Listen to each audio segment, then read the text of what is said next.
placements will be an option for students as we approach summer and fall of 2021. And so I just want to give you all a little bit of background as far as how we're going to be sort of working through our workshop today. We're going to share with you some of the instructions and feedback that we received from the Chancellor's Office in order to best sort of manage the experience and provide opportunities to ensure student safety with COVID. We're going to go through BroncoServe. As many of you, this may be some of the first time that you all are connected to BroncoServe, and Cal Poly and the CSU system for managing experiences that happen off campus. And then we're going to give you an overview again of some of the resources that are available for faculty and internship coordinators. We're going to provide you with some next steps for how we can best prepare and best support you through this process. And then of course, again, we want to leave a lot of time for you all to be able to ask questions and get some answers from the Center for Community Engagement.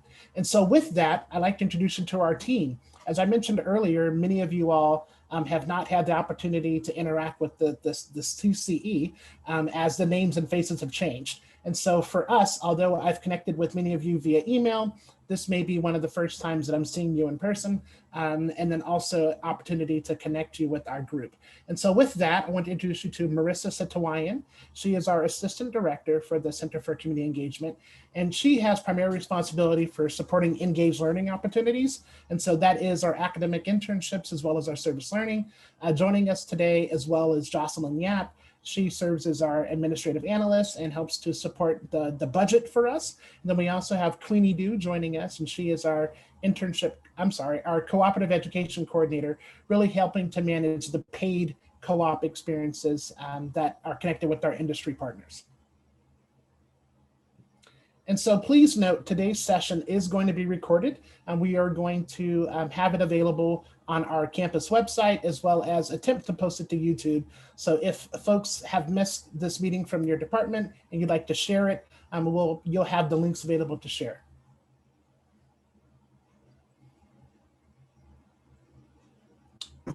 Okay, so as you all know, we really were trying to provide opportunities for the campus to fall within the lines of the Chancellor's Office memorandum for COVID-19 internships and service learning placements. Of course, while attempting to ensure that high quality and student safety were paramount. And so with the CO's recommendations, they provided a list of things from a list of things regarding in-person placements, from COVID waivers to COVID trainings, orientations, and documentation. And so again, we're going to walk you through all those today. And we're going to also let you know that a copy of our guidelines are going to be found on our website, as well as we went through a lot of effort to try to highlight workflow processes and different types of things to make your experience with BroncoServe easier and more user-friendly. And so with that, Marissa Setawayan will be taking over. Yes, and again, thank you everyone for joining us today. We're happy to be here and excited that in-placement is a thing for summer and for fall as an option for our students. Again, just re-mentioning that our guidelines are found on our website under academic internships for faculty, and that's where you'll also find all of our resources. And as Bryant mentioned, everything will be going through BroncoServe for this in-person placement policies. For many, this is a new concept, or maybe you've heard about it a few years ago, but you don't really know what it is. So we just wanted to take a few minutes to really go over what is BroncoServe. And really, it's most commonly known throughout the CSU as CalSTATE S4. Here at CPP, we use BroncoServe as our primary name for our S4, but it is CSU's integrated web application that provides a user-friendly interface to manage students' off-campus academic learning experiences. Its flexibility allows for sustainable partnerships and processes that promote high-quality off-campus experiences that contribute to the common good. And so CalSTATE S4, when it was initially made by the CSU for the CSU, was to promote student success, provide staff support that was needed across the CSU, and provide site safety, which is our risk management, and then smart statistics, which is our data, end of year reporting, things of that nature. So most commonly, S4 or BroncoServe here at CPP was basically known as it meets Chancellor's Office compliance. It meets the CSU Executive Order 1062 and 1064, and it's a clearinghouse for risk management. So what that means, it provides risk reduction from forms being filled and securely stored on this database, and provides the system level data collection and retention.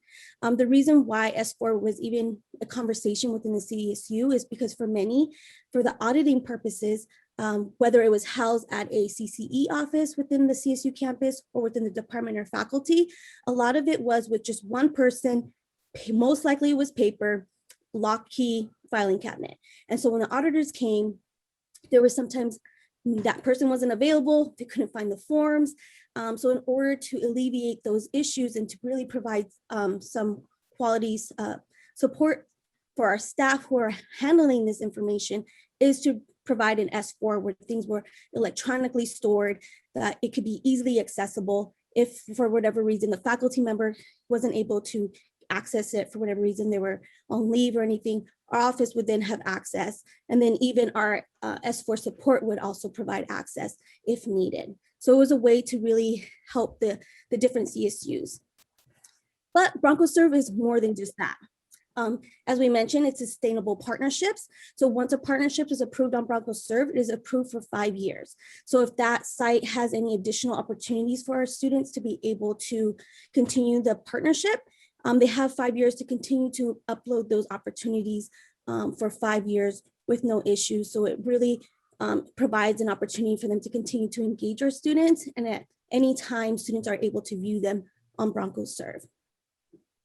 And then for internships, an area which we're continuing to recommend is their timesheet time logs. This is an optional feature for internships, but it is important because not only is it a risk management option, so it's a feature that gives real-time data for faculty to know what students are doing. It's not just a clock in, clock out timesheet, it's more robust. It has a section for self-reflection. It really tells, not only did they clock in, clock out, but what did they do, list 1, 2, 3 things that they did, how did they accomplish that? So it's a little bit more of a big overview of what they did that day. And especially now during COVID, there's the need to know what students are doing at what time. So for many institutions, there's that contact tracing. So if a student was exposed to COVID, so we'll now have something to go back to and say, okay, at what time was the student there? Who was affected? Who do we need to contact? Things of that nature. If there was an incident, then we'll be also non-COVID time, we'd be able to do the same thing. So this is something that we really want to encourage our internship courses to consider using the timesheet time log. It is an optional feature on there, but it's an important one, and we'll go over it to show you once we get to BroncoServe database. And so BroncoServe not only provides all that other information, it provides real data to show how and what we're doing in our high impact practices.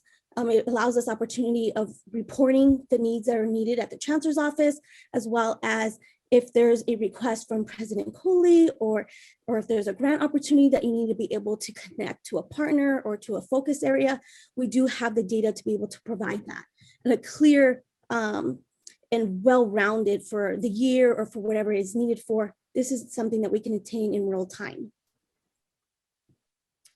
And then it also tells us how we're meeting our goals and targets. As an institution, are we meeting those targets? As a college, do we need to be able to focus on certain areas? Are students doing the internships? So these are data that the BroncoServe can provide us when we're using BroncoServe. What areas are we impacting? We're able to see who our partners are, what our focus areas are. So again, knowing how and what we're doing out in the community. And then most importantly too is who are our co-educators? Are we highlighting our campus partners? Are we acknowledging their partnerships? For many, it's just, okay, they're giving us the opportunity, but we also need to make sure it's a two-way street. How are we representing that? For many, our campus partner supervisors are our own CPP alum. So for many of them to know how are they impacting these students? How are they contributing? And so for us to be able to contact them at the end of the year, how did it work out for you? At the end of the term, what worked, what didn't work, so that we're having a reciprocal partnership.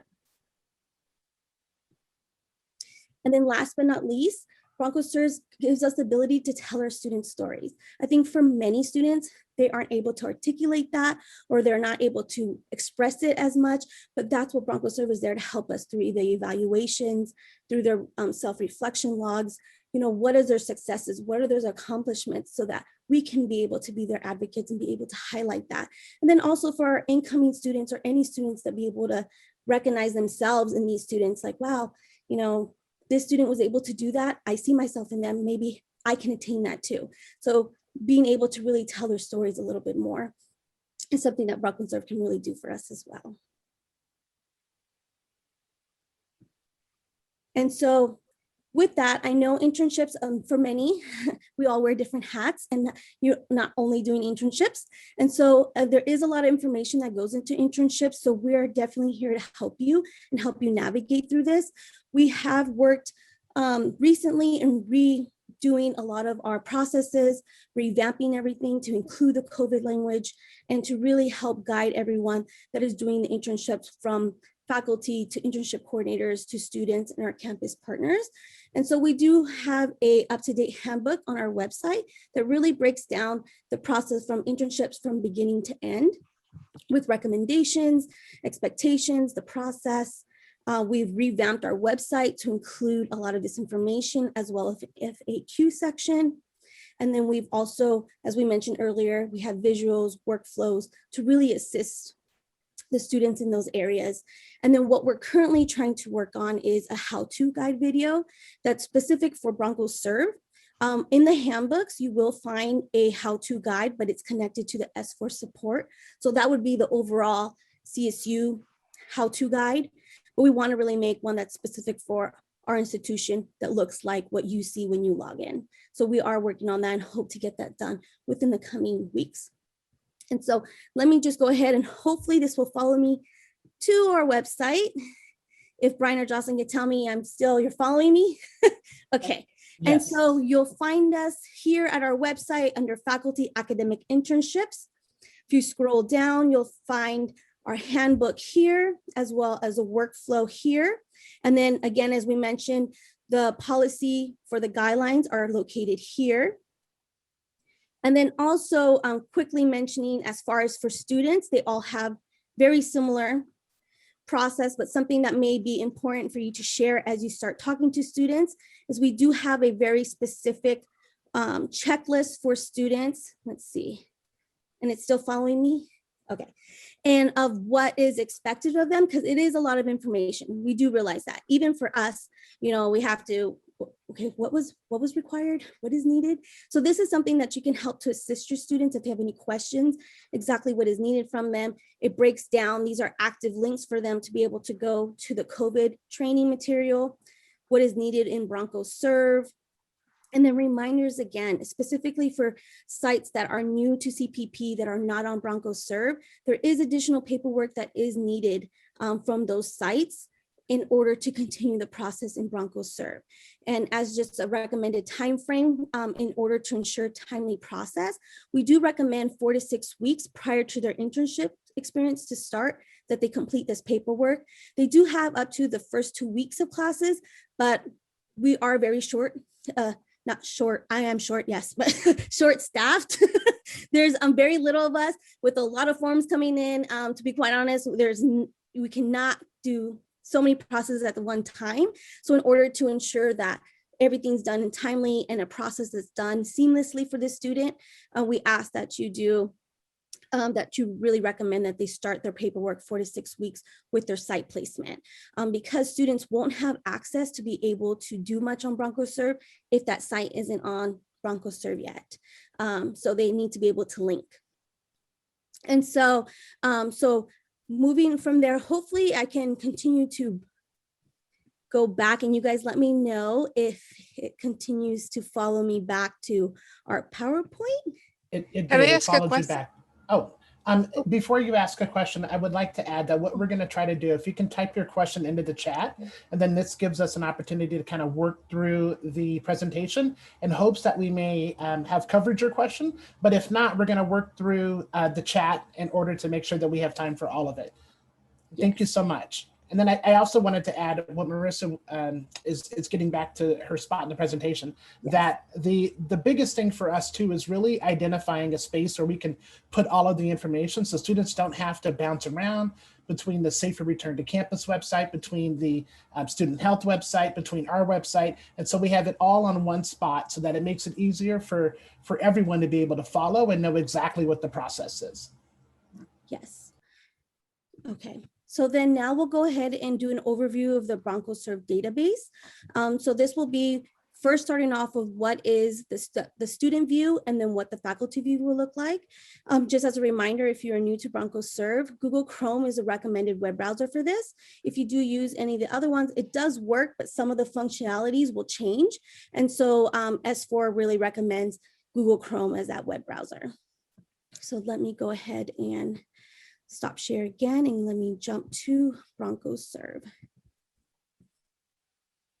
And did it follow me to BroncoServe? Yes, okay, yes. Perfect. So when a student logs in for the first time to BroncoServe, they'll see this welcome message. It'll be personalized to the student. So this one's Susie. Hello, Susie, what would you like to do? So both, regardless if it's a service learning or internship course, they'll get this message. At the beginning of the term, PeopleSoft links with BroncoServe and downloads all the enrollment information. So they'll be able to see their course here at the beginning of the term. And green basically means go, red means stop. They don't have access to it. So in this case, it's an active student enrolled in spring semester. They'll search for their site. And of course, they would type in their site name. This is where they'll find out if their site is active on BroncoServe or not.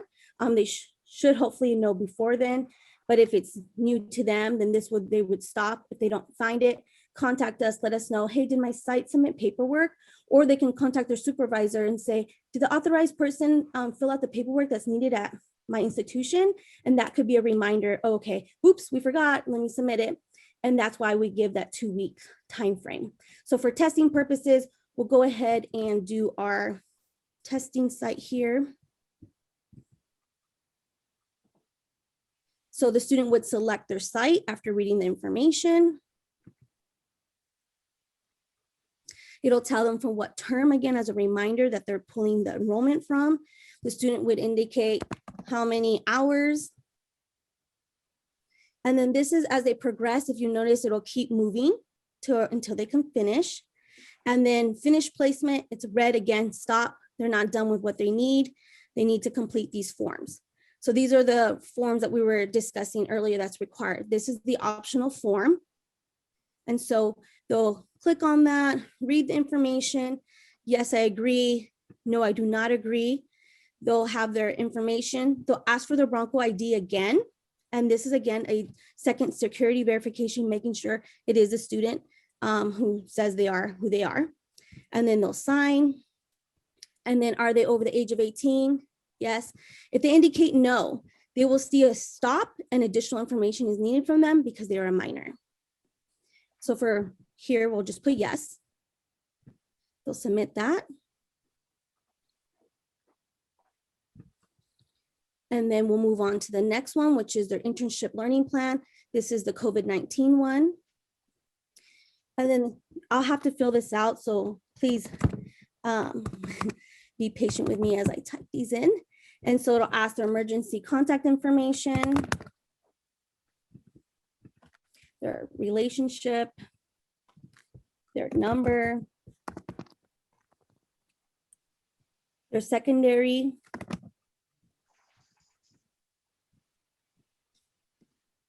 their phone number for the secondary. This is where they'll list their institution's site, the site supervisor name, an email to this site supervisor. And this is important. For some reason, students kind of confuse their site supervisor as their faculty member. So if they sometimes will accidentally put their faculty, the faculty will receive this email, and that would be an indication that, oh, they did it wrong because I shouldn't be receiving this email. There is no way for them to edit this section. They would have to let us know. We would delete their submission and then they'd have to resubmit, because it is important that their site supervisor does receive this learning plan and that they're indicating the correct person. Again, the 100 hours is pulled from the first section that they did. If that was an error, they do have the ability to change it here. But again, it's re-verifying. And then this is the COVID question. So is your internship in person or hybrid? So if they put yes, it's in person, they'll receive the additional information about the in-person placement policy and what they need to do. If their internship will continue to be virtual, then there'll be no additional paperwork that's needed. But for here, we'll say yes. Can I say something? Because there's some, I think people are speaking in the chat rooms and we're focusing so much. I think we're probably going to have more than one meeting for these. I think that there's too much here. It is a lot of information. That's why we're recording it also, so we can go back to it as well. But definitely, yes, if needed, we will definitely have as many conversations as needed, just as long as we're all on the same page. And so continuing on, we do give a recommendation for students because this is a form, there's no active links. And so we do request that they open a new tab on the web browser to copy the link to complete the training. And this is where they're up another reminder of what needs to be uploaded. And so if they were to, I'll just copy the first link. Again, let me know hopefully if it continues to follow me. Yes, Marissa. Oh, thank you. And then it'll take them to the website where they're going to be doing the learning in person. Okay. Did it follow me back? Yes. Okay, perfect.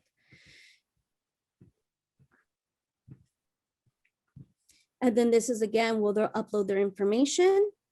And so for. I am lost. This is so much information. It's going so fast. We cannot talk. I don't even know what you're doing, to tell you the truth. And there are a lot of questions in the chat room that I think are important. So. No, that's totally fair, Carlos. One of the things that we're going to be doing is, again, providing opportunities and sessions to work with departments, work with individuals, so that way we can help to highlight the changes, and then, of course, to walk you through the process. Okay, so then I'll go ahead and continue to upload. This is just regular what I have on my computer. Of course, the students would be uploading their actual certificate and student acknowledgement forms. They're going to certify that they've completed their in-person placement, and then they'll continue to fill out. This is pre-populated from the system, and then they'll just indicate when their internship is actually beginning. Of course, as a reminder, the students should not be starting their internship experience until all their forms have been completed. And this is just hypothetical dates.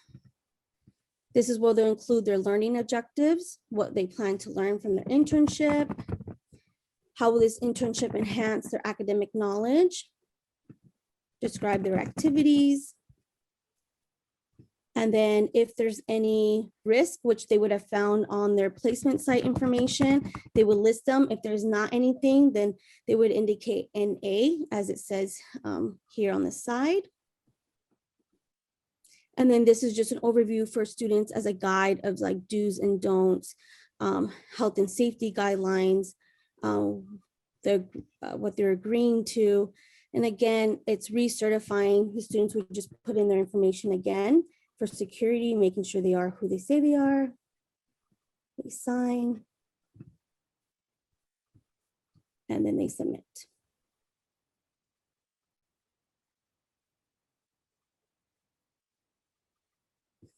And then they have one more form to complete, which is their internship risk release of liability. This is pulled from just the PeopleSoft, the data for their internship information, their faculty information. Again, this is where they list their site, for what term, describe their academic internship, And again, they sign. Are you over the age of 18? We say yes. And now, as you notice, this has gone, it's finished its process. Now this has turned green, finished placement. And so this is where the student can create their time log for the first time, if you could see on the very top. And then also at the very bottom, they'll complete their evaluation form at the end of their internship experience. And so just briefly, the create time log, just to give you an overview of what they see. This is their time in, time out. They'll just indicate their hours. And then here's where I said that it's linked to their site. So the information that they put on their site information is what can be pulled here. So they won't get all these options, just the options that the site provided us. So what is your group direct activity support directly or indirectly? The student would choose whichever one applies. What was your area of focus? Again, this is for our, it'll help for our data reporting. What did you accomplish during this visit? And then they can pick 1 to 3 activities. How have you identified activities contribute to the goals and mission of the organization? They'll put their a little few sentences here. And then this piece down here is the self-reflection and observation piece. And then they'll save it. So we won't go ahead and do that because it'll be additional process to save time. We'll go ahead and if you go back to their home page, when they log back in, they'll be able to see, oh, I need a time log. I need to complete a time log. Or I need an internship student service evaluation. That's a reminder to me, I need to complete that. You know, all of these are procedures that once students will follow up with you.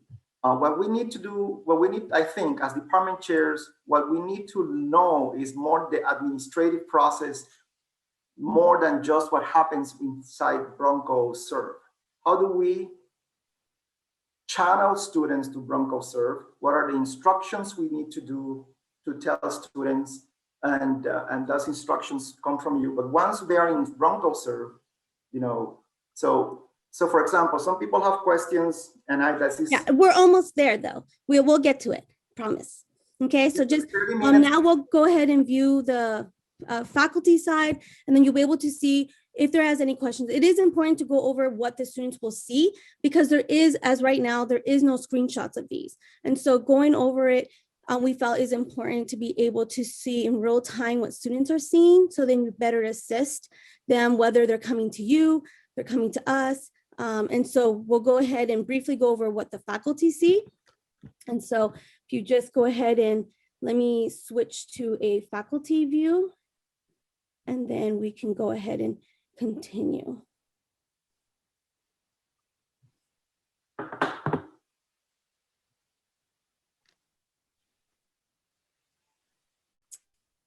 Okay, so let me go into a faculty test environment.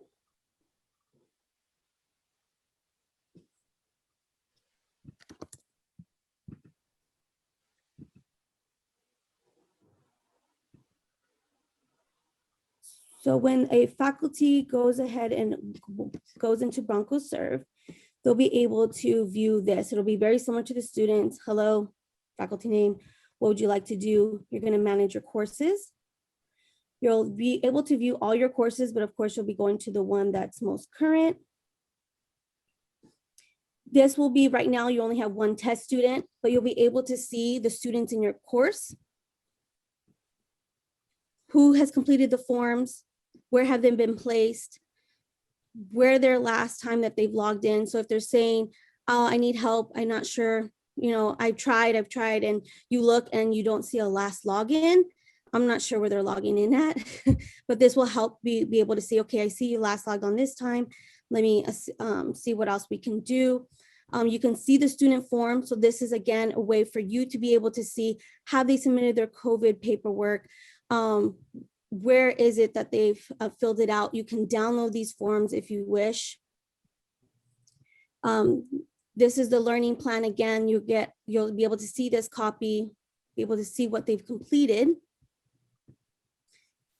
And then the program site where they're at, the person that they're doing, and then for example, if just say you get a report and or you want to see, okay, have they submitted any hours? You'll do it here.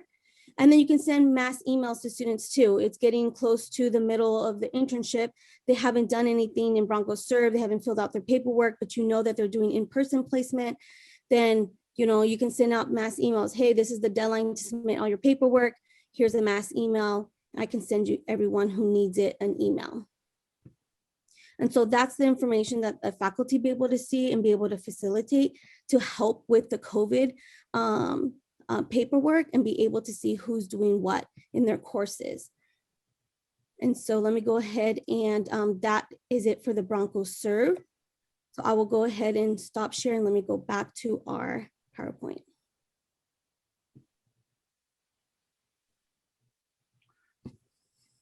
And okay.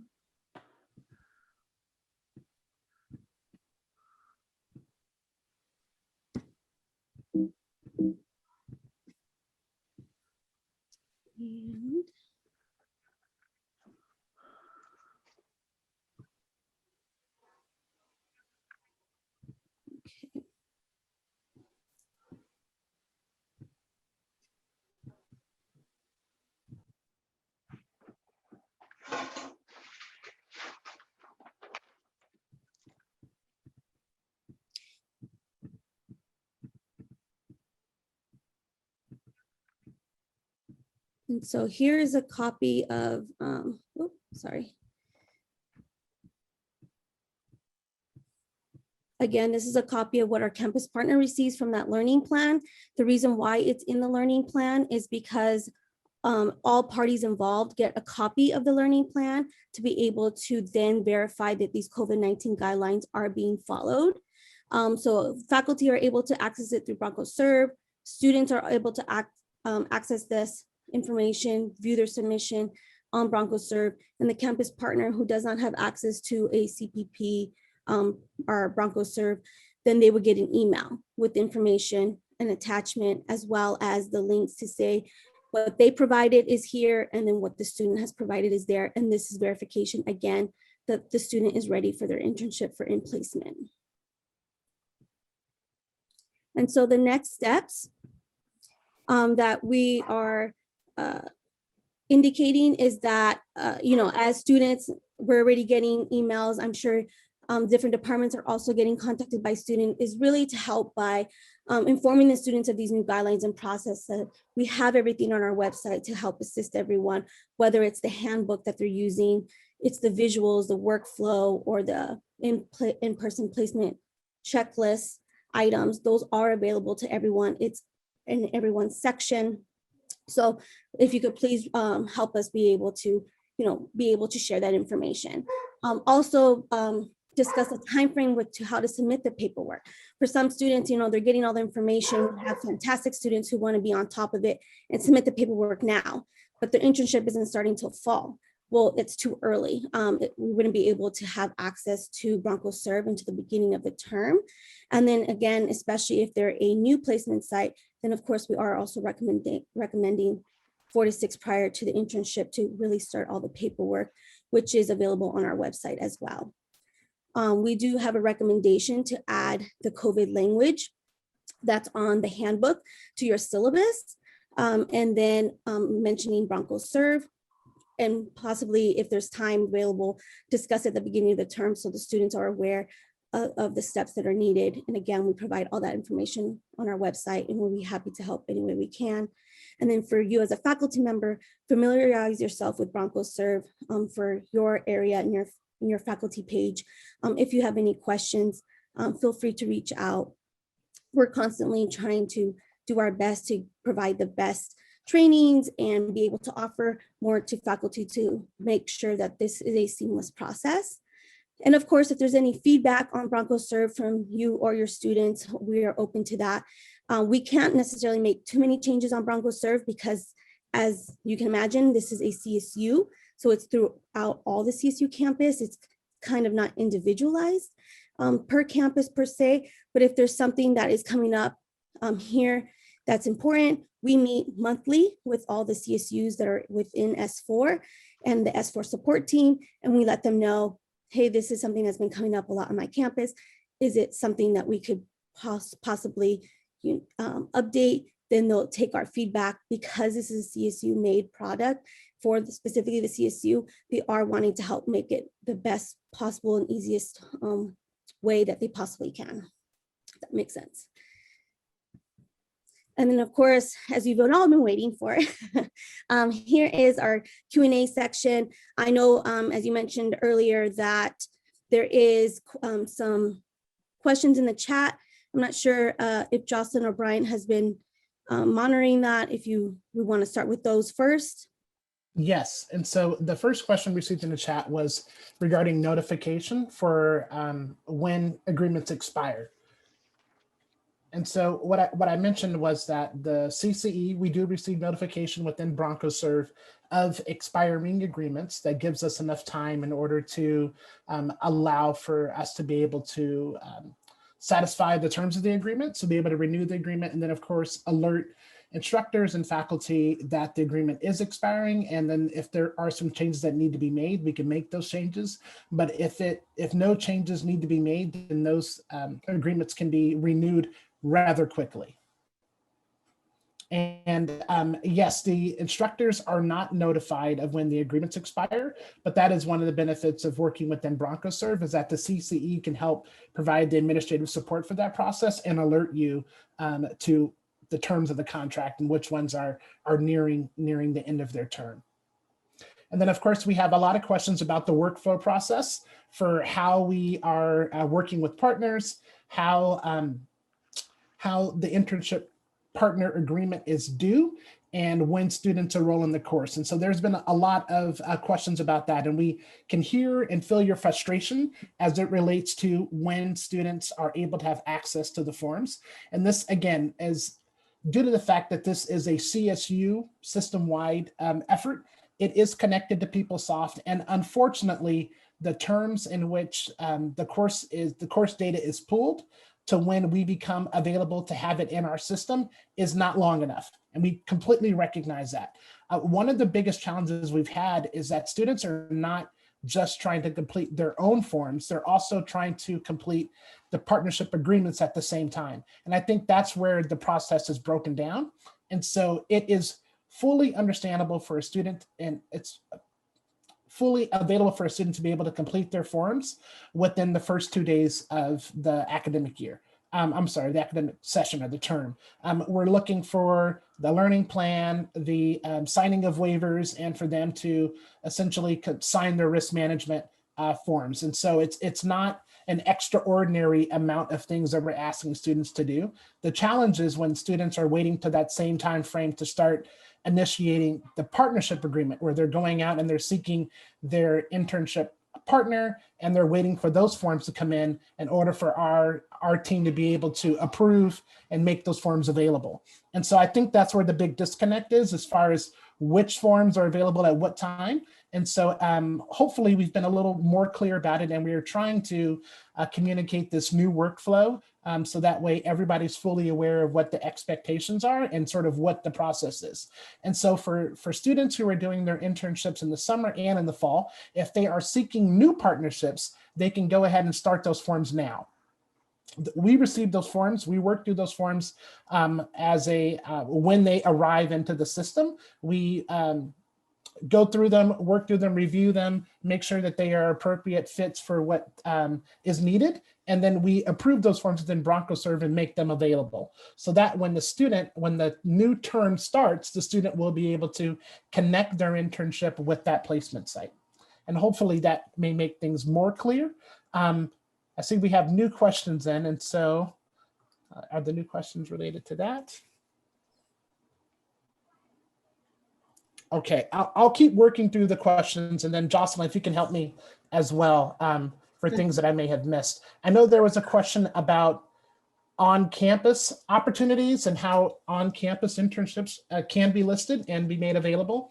And so yes, you can work through BroncoServe to list your on-campus internship. We do have a number of on-campus placements that are already available on site. I think the challenge for on-campus is related to Is it going to be virtual, in-person, or hybrid? And so we can work with you as you go through those types of things to notify.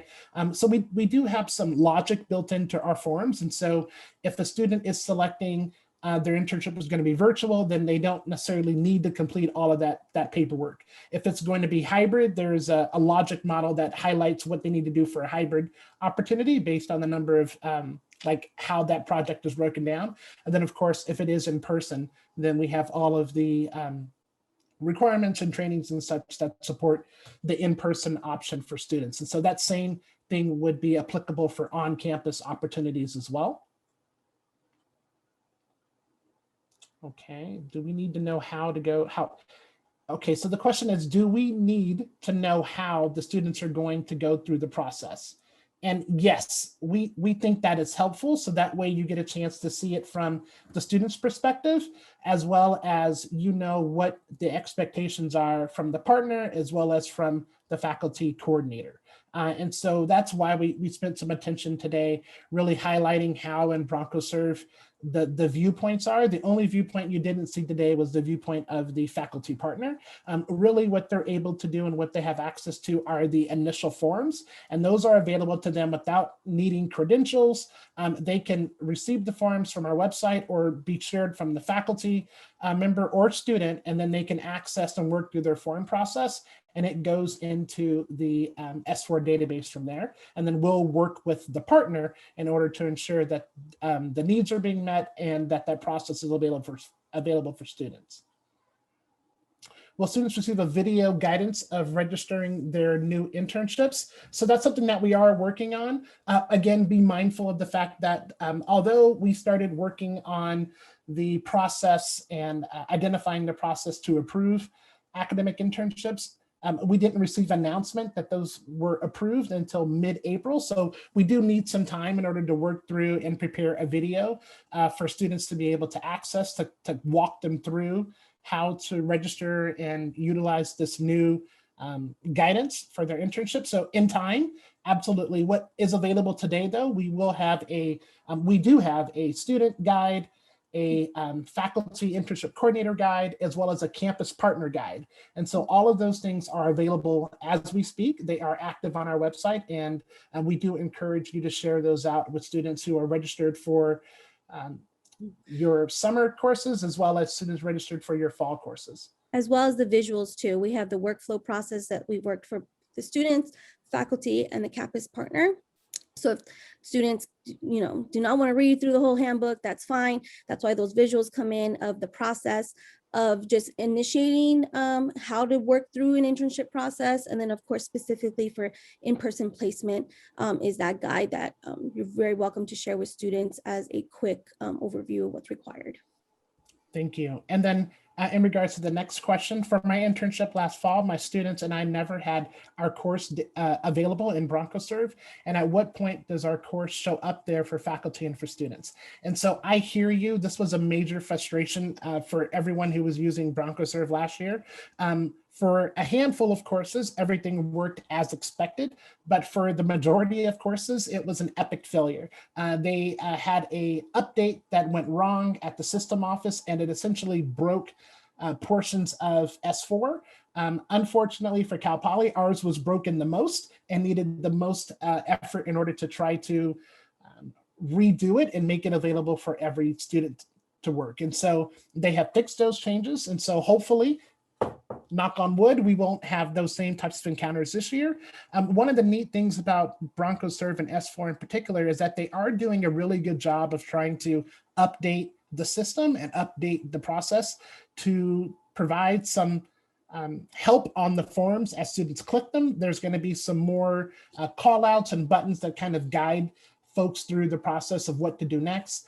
They're changing some of the site to be more of an opportunity-based thing that kind of highlights what students can do. And they're really trying to make it more user-friendly and more searchable. And so that's one of the benefits of having this program and having it at system office, is that you do have a team that's there to manage the experience. And they are trying their best to provide our students, faculty, and partners with the best experience possible. But as we all know, 2020 was a bad year. And then we have the comments from Mario, again, sort of relating the frustration with the forms in BroncoServe, as well as the rosters being populated within BroncoServe. And again, we hear that frustration. The biggest challenge that we have in regards to compliance is I think our students are trying to do too much in this short time frame. And so what we hope to have happen is that the students are completing their individual forms, but what seems to be happening in practice is that students are also initiating and identifying their internship during those first few weeks as well. And so, yes, we understand that there are students who will have identified their internship a year to 6 weeks prior to the start of the semester, but we also recognize there are students who will be identifying their internship, or maybe, if a placement fell through, we do need to have some allowance for students to have sort of a cushion or a window in order to get those forms in. And so, yes, we support you in that effort. We do have a cushion and window. It's just that the majority of students fell within the same time frame, and that's the challenge, is that we need to make it more aware to the students and partners that these forms ought to be completed with enough lead time for us to be able to approve them and have them in advance of the new term. And then we have another question: how do we place an internship on BroncoServe for an on-campus internship? I think I may have answered that one already, but we work through that same process. And again, there are we have many on-campus opportunities that are currently available, and we can work with you individually to kind of highlight how those look, what types of information need to be available on there. And then we have a question in regards as to when will the fall courses appear on BroncoServe? And again, this is very similar. And so the way we've always understood it from our folks in IT who work with us on BroncoServe is that the courses are pulled at the end of the previous term. So when summer, the second 6-week session of summer ends, then there's this window from where PeopleSoft and BroncoServe interact, and then it ought to be populated. So it depends on your course and when your course roster is uploaded. But for BroncoServe's purposes, that tends to be a 1 to 2 week window prior to the start of a 1 to 2 week window at the start of the new semester. Mm-hmm. So that, in gist, is how it's supposed to work. Yes, Carlos, we can show the flyer summarizing the process. Marissa can pull that up. And again, we can make all those things available to everyone who registered for the course. Mm-hmm. They are available on our website, and we have multiple avenues in which to highlight and showcase the changes as well as the information. And again, I think one of the big benefits is that we have it all in one place. I know when we were attempting to gather the information and gather the data, we really had to go to multiple sites on the campus, multiple sites from the county, multiple sites from the CDC in order to pull all those things together. And so we have it in one space with active links that are verified and work so that they can be available for everyone's support. Yeah. Can the internship learning form be made available to students and faculty partners before the start of the semester? Just thinking about internship duties. That is a great question and great point.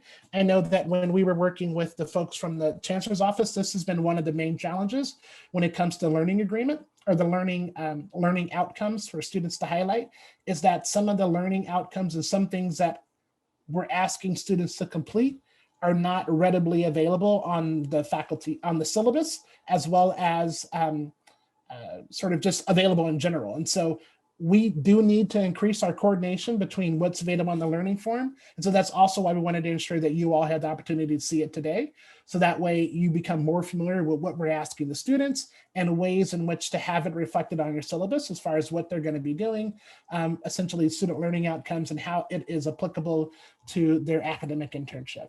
And so, yes, we can make that available for you all to see, and then know that your students, unfortunately, again, won't have access to that form until the course is connected with PeopleSoft. Unfortunately, that's the common challenge we have. Okay, I provide an internship opportunity on campus, but students enroll in the internships in biology and ag. I work with bio and ag to get the internship opportunity into the system. Yes, we will help you offline. I think this may be one of the opportunities we currently have in the system. We just may need to revise it so that it meets your current needs. Mhm. How does our office define hybrid? That is a great question. I think that is you want to take that one, Marissa? I see you're nodding your head. No, I think we had initially had said hybrid is, we do realize that even some placement sites will not be fully back, just like even here for our CPP, we don't even know if it could be a 2 days a week you're in person, the rest of the week you're remote, or vice versa. We do realize that many of the partner sites are still trying to figure out exactly what that looks like. Some of them are limited in person. And so that is kind of what we're defining as hybrid, is just something in between the two. It doesn't have to be 2 and 5. It could be 1 day you're in person and the rest you're remote. However that works out. I think that's the definition that we were mostly looking for, is a difference, or I guess a little bit of both. Yeah, we've had some partners suggest that the opportunity will be virtual until conditions suggest it can be in person. And so that's another way in which, hybrid, we're aiming to support the hybrid option for folks who are wanting to participate that way. The next question is, could you please update the help file for students on BroncoServe website? If you have it in the past, it has been helpful. Another great point, with the changes that have been happening in S4 at the system-wide office, they have made changes to the new help files. And so those will be available. I'm sorry, they are available on the website currently. And then we are sort of making our own sort of guides in order to help students with some of the help questions they may be encountering on BroncoServe. And so we're going to be more explicit in sharing those types of things. I know for myself, it really serves as a reminder. I tend not to use Google Chrome. And so whenever I'm working in BroncoServe, I need to remind myself that I need to use that web browser in order for BroncoServe to work best. And so I think that's an ongoing conversation, and we're going to make sure that we are more explicit about help and what browsers and different types of things in order to make the process work more smoothly. And sorry there. Okay, looking at Daisy's comments, checking the website for faculty responsibilities. Are we supposed to collect 5 forms and submit another 3 forms? The faculty themselves are not collecting. It's just as a reminder to students that the students are the ones who have to submit the forms. Faculty do not submit forms into BroncoServe or anything like that. Like we said, it downloads from PeopleSoft. It's just as a reminder that for the faculty to kind of speak with the students and let them know those are the requirements for in-placement process. Or if they're not doing in-placement, it's just regular virtual, then it's just the required forms that they'll find on BroncoServe. And as far as the forms go on behalf of the internships, for the CCE, it truly is still the same forms. And so it has the same required forms with the few updates, right? So we've updated the waiver liability to be a COVID waiver. And then the other components are really COVID particular trainings. And so it's the trainings are available from the campus for what a student worker, a student assistant would see, for one who works on campus and for off campus. And so those are really training opportunities and additional ways that we can ensure that student safety is going to be paramount. Mm-hmm. Then we have a question from Shelton, regards to site placement and involvement in the paperwork. I perceive some resistance in some of our stakeholders, farmers, veterinarians, animal clinics, executing the paperwork, extremely busy people. We completely understand that. And again, one of the things that we're doing is we are meeting with the folks from contracts and risk management to identify what could be the best process in particular for animal health and sciences. And so hopefully you will be able to join that meeting, Shelton. I know I sent it to you last minute, but I would love if you were there. We do have some representation from your department, but we would welcome you as the chair to be there to help influence the conversation and really identify what works best for your audience. And again, we want to really be mindful of how we can best support you in this effort. And so hopefully we'll see you Tuesday at 1. Let's see here. Plan to Do students? attend the meeting. Oh, perfect. Thank you very much. So we have, do students have to enter the time log in BroncoServe? We verify student hours and evaluations by the department. And so no, they do not have to. One of the big challenges that we've found within BroncoServe is that some things weren't available to everyone. And so we wanted to ensure that the time log was something that every member had access to, every faculty member had access to. And so it's there. If you choose to use it, that would be great. It's not a requirement to use. However, in light of the situation we're currently in, we are recommending its use in order to be able to better contract trace, as well as to be able to really verify when and what time and what day students were there. But it is not a requirement, it's just a recommendation. It's an optional feature. And then we have Alyssa. So in theory, our students won't be able to submit the forms and verify their internship until 2 weeks into the semester. Not necessarily. I mean, if they have everything done and they have an active Broncos site already that they chose, or the site's already done their paperwork prior to the start of the term, they would have access up to a few days to a week, depending on the term, up to the first few days of classes to do their paperwork. So it's not necessarily 2 weeks into the semester. They could do it. It all just depends. That's why it's so important that we're reiterating that the paperwork be submitted for the site placement ahead of the term starting, to best like the flow to go the best and be seamless for students. Of course, if they're not submitted prior to the start and they're barely getting or talking to their site or figuring out their internship site, then of course that will delay when they'll be able to access their forms. Right. So, it really serves us to be more clear when we're talking about new partnerships versus existing partnerships. So for existing partnerships, the process is really quick. The students, once they are connected in the BroncoServe system, they complete their paperwork and then they can be placed at the existing site.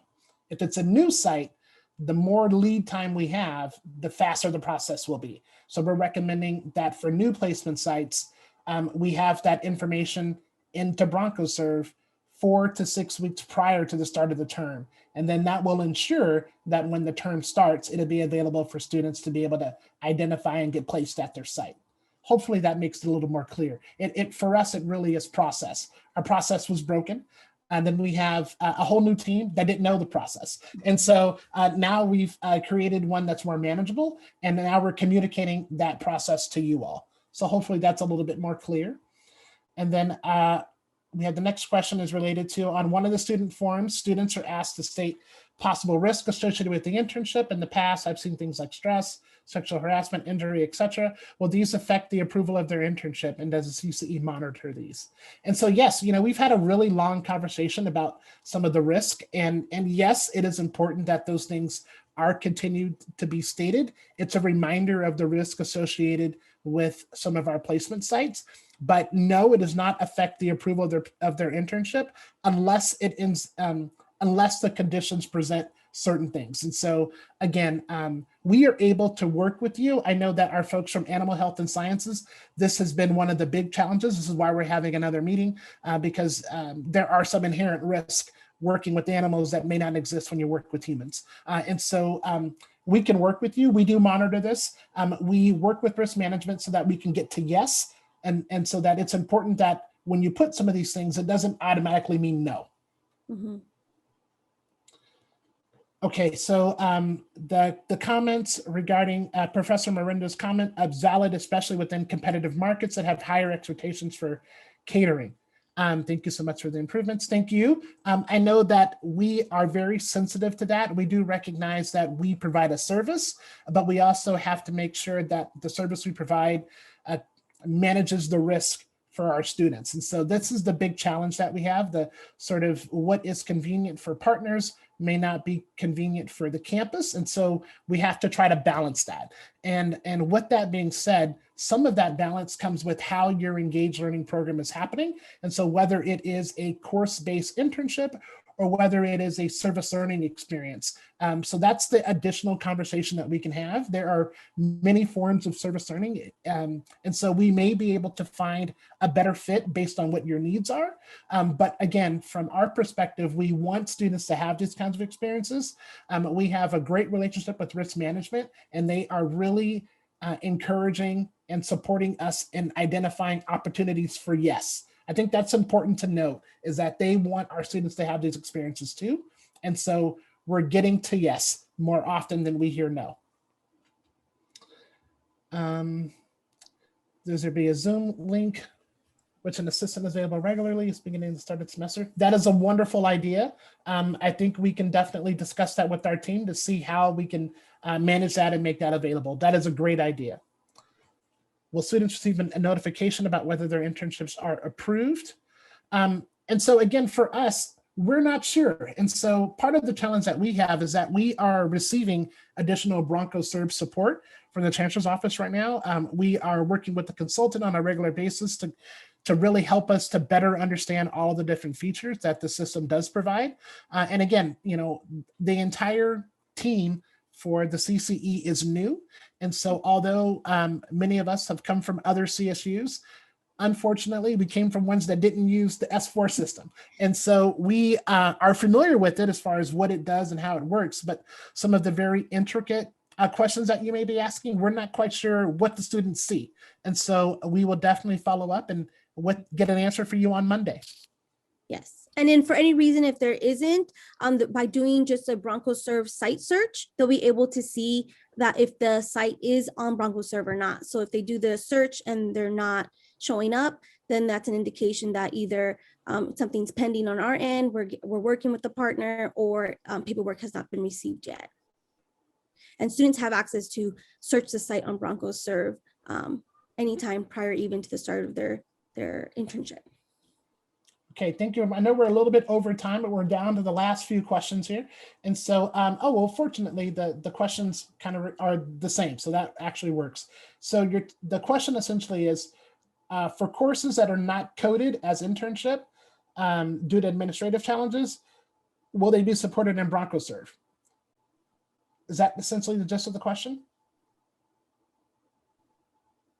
Yes.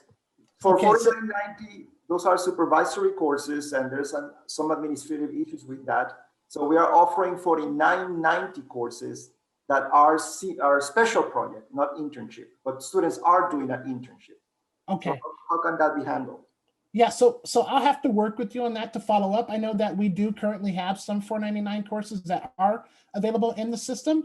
And so whether or not it's special projects, one is I'll have to work with you offline in order to do that. We have a great relationship with the folks that do sort of the administrative coding and the tagging. So I can see, but this is another big challenge that we have for the CCE, in particular for Cal Poly, is that we have a number of courses that use community engaged learning that is not falling within the S4 BroncoServe system.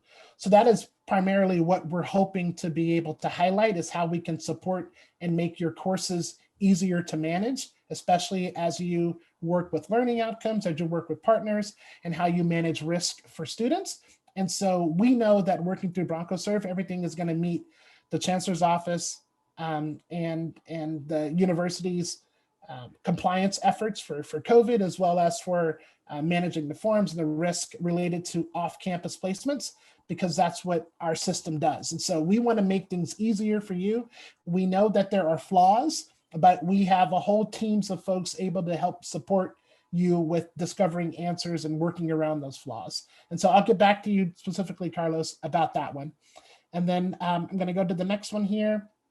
Oh, well, we really appreciate you all for being here. So thank you for taking the time out of your day in order to learn a little bit more about the new process, to really be exposed to BroncoServe. And again, we want to support you all in your efforts to get our students who seek in-person experiences back out there for them to take advantage of these experiences with our partners. And so, oh, I guess there was actually a question in there too. So is it possible for you to share some easy to follow instructions for students to establish new sites without access to BroncoSurf course? Yes. So the instructions for students as it relates to how to establish a new partnership, those are available, and we can, they're available on the new partnership forums. We encourage students to look at it. It basically describes what the partner is, what they represent, what do they do, and how is it connected to your course goals. And so the partner will highlight all the different things that talks about their particular opportunity, what students will learn, what they do, and then they'll sort of select, we're looking for a student from human resources and management. We're looking for a student from apparel, merchandise, and merchandise and manufacturing. So it's all there as far as what they're looking for, whether it's a paid experience or not. Those are all things that are available on that partnership form. And we encourage our students to be fully aware of what the partners are going to be filling out and completing as well. Mm-hmm. And then to follow up on that, I know Carlos just asked, are those instructions in the flyer? Yes, on the checklist flyer that I shared earlier, that's available on our website. Let me get to that. I'll share it right here. Let's see if, does it not share? Let me refresh and let's see if you can see it when I refresh, but if there is a link on there, the workflows do have links to them. And so then you will be able to have access to or share them either where they're located on the website or where they can find it. And so this link here for additional paperwork that will be needed to be submitted by the campus partner, they'll just click on that and it'll take them to the page of the campus partner. Well, it gives the links of how to initiate the partnership and then the partner agreement forms. So yes, we do have links on these workflows to assist students and navigate where they should go. So hopefully that helps answer that question. This is something we can give to students as a how-to and they can follow it. Honestly, for me, this is the most important thing because this is what I'm going to be showing my students. So if you could please share that with me. Yes, we can. As Bryant mentioned earlier, we're happy to share with everyone who registered all the forms and things that you'll be able to provide either on your syllabus or however you want to share the information with your students. And again, thank you all for taking the time to learn a little bit more about what we have to offer here. Again, we are going to have, this session was recorded, so we are going to have this available for you. And then in the same vein, we are also doing another session that is really geared to service learning and other forms of engaged learning. So you can get a bit of a redo if you want to join us on May 7th. Yes, and then I'll go ahead and put up our slide with our email information just in case you want to get a hold of us. We do have our regular CCE email that we'll also put in the chat for you all. Hopefully you can see my screen in a few minutes, but feel free, we're here to help you. We know we went through a lot of information and it is quite a bit of information, we realize that. But we're hoping with this recording and having our information available, feel free to reach out to us with any additional questions or as you review this video later on with your colleagues, definitely feel free. We have a general cce@cpp.edu and then Bryant and my email is there for your reference. So thank you again so much for joining us today. Thank you all. And again, we will share out the additional invite for May 7th to this audience, as well as that information has gone out to department chairs, deans, and some of our faculty service learning, currently engaged service learning partners. And so we'll send it out to everyone else as well. Again, thank you for the time. We want you all to have a wonderful weekend.